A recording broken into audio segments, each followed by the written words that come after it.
मेरी सबसे गुजारिश है, मैं अब कितनों के नाम लूं, बहुत सारे सांसद हैं, एक सबसे यंगेस्ट सांसद हैं पुष्पेंद्र सरोज जी। मैं चाहूंगा विपक्ष के नेताओं में राहुल गांधी जी, अखिलेश यादव जी, कि आपको नहीं लगता कि अब ये सच में वक्त आ गया है जब सरकार से एग्जाम सिस्टम पे सीधे सवाल पूछा जाए? और क्यों आप हम लोगों के साथ मिलकर के सवाल नहीं पूछ सकते? बताइए। तो मेरी आप सबसे गुजारिश है, जितने भी लोग, मैंने बहुत सारे लोग जो हमारे लोगों ने बताया, भीम आर्मी टीम के जो चीफ हैं चंद्रशेखर रावत साहब, आम आदमी पार्टी के अरविंद केजरीवाल जी, मनीष सिसोदिया जो कहते हैं कि मैं शिक्षा को बहुत बेहतरीन से समझता हूं, संजय सिंह, राघव चड्ढा, क्या आप लोगों को नहीं साथ आना चाहिए?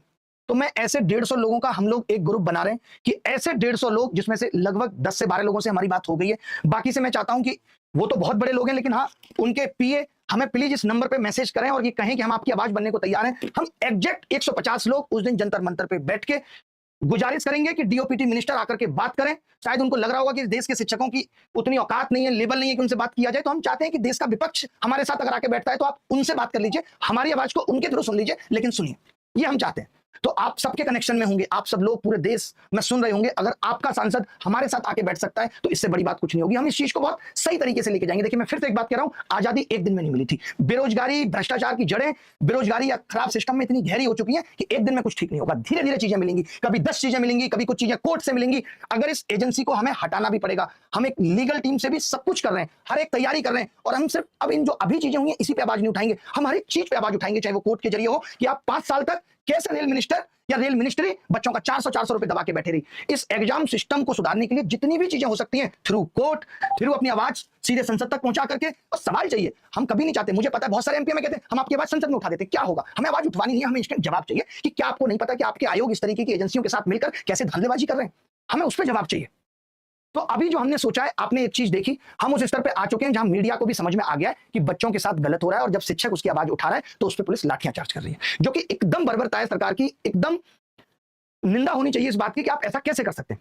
और हम लोग तो देश की व्यवस्था को बहुत अच्छे से समझते हैं, और हमें मालूम है, इसीलिए हमने बच्चों को नहीं बुलाया। हमने नहीं कहा कि भाई आप लोग आ जाओ, अभी भी हम किसी भी बच्चे को बुलाना नहीं चाहते। आप जहां हैं, आपको लगता है आप वीडियो बना करके इस आवाज को बड़ा कर सकते हैं, तो आप वीडियो बना के जारी करिए, ताकि जब इतनी सारी चीजें लोगों के सामने जाएंगी, जब हर तरफ यही दिखेगा कि कैसे बेरोजगार युवा करहा रहा है, तो शायद लोगों की समझ में आए, आपका दर्द समझ में आए। बाकी अभी जो प्लान है वो एक ये प्लान है कि 6 तारीख को देश के शिक्षक, जितने भी, मैं स्पेशली नाम लेके भी रिक्वेस्ट करना चाहता हूं, बाकी शिक्षक सारे जुड़े हुए हैं एक ग्रुप के जरिए। मैं अब फिर से गुजारिश करना चाहता हूं, चाहे वो खान सर हो, आपको भी 6 तारीख को आना पड़ेगा। आप भी बैठेंगे, और ये हमारा बहुत शांतिपूर्ण तरीके से, 150 लोग होते कितने हैं, मैं दिल्ली पुलिस से भी रिक्वेस्ट करता हूं कि आप आराम से जितने भी फोर्स के साथ आ सकते हैं, हमें आराम से आके खड़े हो जाइए, हम बहुत शांतिपूर्ण तरीके से अपनी बात रखेंगे।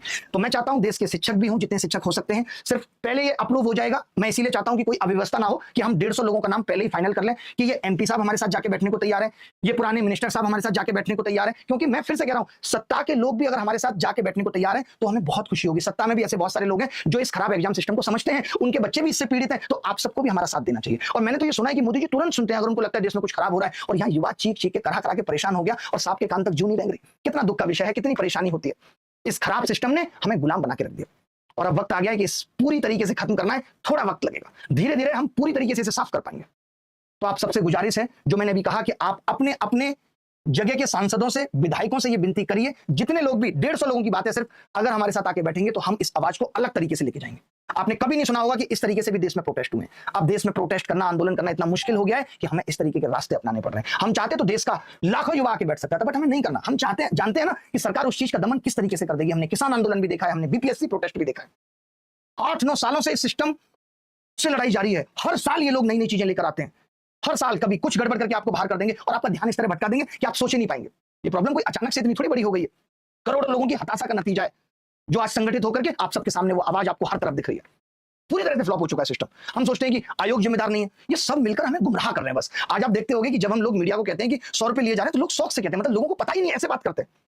तो आप सबको वीडियो के माध्यम से सारी बातें पता चल जा रही हैं, लगातार लगे हुए हैं इससे मिलने में, उससे मिलने में। हर शिक्षक का सहयोग है, हर शिक्षक ने आगे बढ़कर के आए, देश से जितने भी शिक्षक आए उन सबको भी मेरा नमन है। उन सबकी ये बड़प्पन है कि वो सब लोग दिल्ली आए, क्योंकि ये लड़ाई सिर्फ एसएससी के खिलाफ नहीं थी, ये लड़ाई सिर्फ रेलवे की नहीं थी, ये लड़ाई सिर्फ शिक्षक भर्ती या बैंक एग्जाम की नहीं थी। हर जगह घोटाला, करप्शन है, हर जगह सिर्फ कारोबार बना